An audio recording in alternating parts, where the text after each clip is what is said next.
আমি এখন বসে আছি দুবলহাটি রোডে হাঁচাইগাড়ি বিলে যার পাশে। আপনারা দেখতে পাচ্ছেন এটা একটা মাচার উপরে বসে আছি।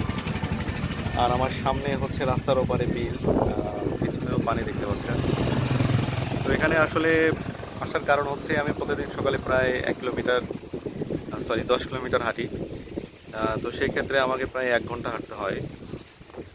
1 ঘন্টা হাঁটার পরে আমি এই দোকানে মানে আসি। এটা আমাদের নওগাঁ শহর থেকে প্রায় হচ্ছে 10 কিলোমিটার এই জায়গাটা। তো 1 ঘন্টা হাঁটলে এখানে আসা যায়। এবং এখানে যে সুন্দর একটা প্রাকৃতিক বিশুদ্ধ বাতাস, এটা শহরে আসলে পাওয়া যায় না। এই জন্য কষ্ট করে এইদিকে আসি, যে হাঁটার পরে একটু 10 মিনিট বসে থাকলে ভালো লাগে। আর হচ্ছে যে এখানে একটা দোকান আছে, এখানে চিনি ছাড়া 1 কাপ হচ্ছে চা খাই 1 ঘন্টা হেঁটে এসে। তো শরীর ভালো রাখার জন্য হাঁটাহাঁটির গুরুত্ব অপরিসীম। আপনারা যারা হচ্ছে এখন মানডেন লাইফ পার করেন অথবা হচ্ছে কোনো এক্সারসাইজ করেন না, আসলে হঠাৎ করে কখন একটা অসুখ চলে আসবে শরীরে, তখন ঠিকই আপনারা হচ্ছে হাঁটাহাঁটি করবেন।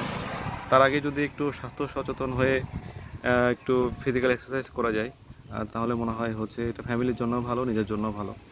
কারণ একটা অসুখ হয়ে গেলে তখন সেই অসুখের পেছনে যত টাকা খরচ হবে, আপনার একটা ডায়েট মেনটেন করতে অত টাকা খরচ হবে না এবং কষ্টটাও হবে না। তো যাই হোক, সবাই ভালো থাকেন। প্রতিদিন সকালের ব্লগ থেকে আমি সফল আপনাদেরকে বিদায় জানাচ্ছি। আল্লাহ হাফেজ।